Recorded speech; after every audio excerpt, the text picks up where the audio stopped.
Welcome back to Count BooKula Stories Out Loud.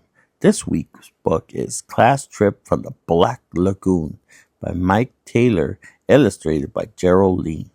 We are going to split this book in two parts. We're going to read the first 5 chapters. Chapter 1, The News Blues. We're going to take a class trip tomorrow. It's our first class trip. I hope it's a first class trip. I read about the Titanic. Only the first class passengers got the good food and the lifeboats. I hope we don't hit a giant ice cube and go down the sink. Maybe we won't take a boat at all. Maybe we'll fly on an airplane. I still don't know what holds those things up. Then again, maybe we'll take a train. I know what holds them up. Bandits. They say getting there is half the fun. What's the other half? Getting back, of course? Chapter 2, Exploring the Subject.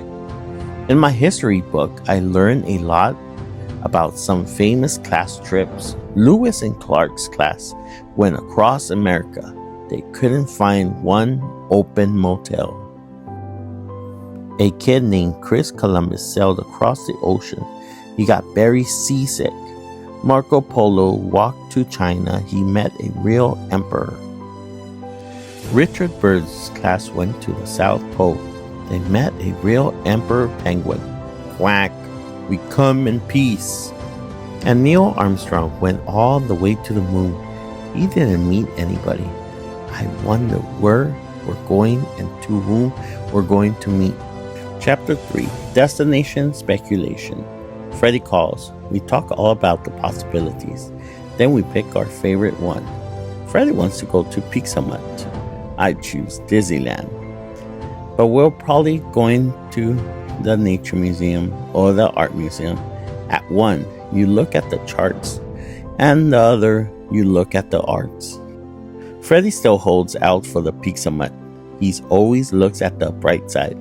He's an optometrist. Then Eric calls. He always looks on the dark side. He's what they called a messy mist. He says that there's a 50% accident rate on class trips. Half the class will be carried off by wild animals, fall off high mountains, or drop into a deep hole. We choose our favorite.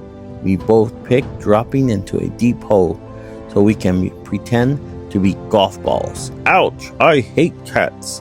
Then Randy calls and says that sometimes you go to really dangerous places. Your parents have to sign a release form. One class went on a picnic to an active volcano. It erupted and all they ever found were 15 toasted peanut butter and jelly sandwiches. Another class took a trip to Antarctica. Is there an uncle in Antarctica? And cousin Arcticas? They're still defrosting. My mom says that the first place I have to go is to bed because I have to get up early tomorrow morning. Chapter 4, Wandering Enlightened. It's hard to fall asleep. I keep thinking about all the places we could go and worry about all the things that could happen. We might make a journey to the center of the earth, but in the middle, it's like the hot fudge sundae.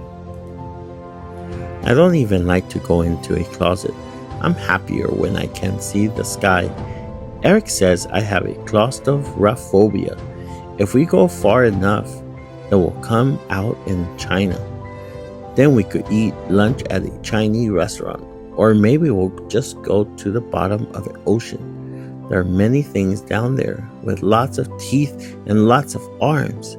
It's also very dark. The deepest that I ever been in the ocean is up my ankles.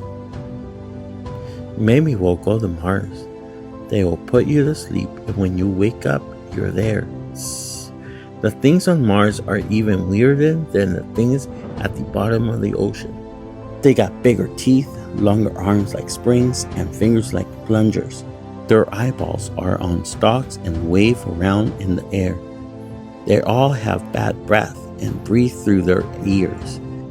You have to put your head in a fishbowl and walk around in slow motion. Where in the world are we going to go? Or where out of the world? I close my eyes and wonder. Chapter 5. The Must Be D-Day. The alarm goes off at 5:30 in the morning.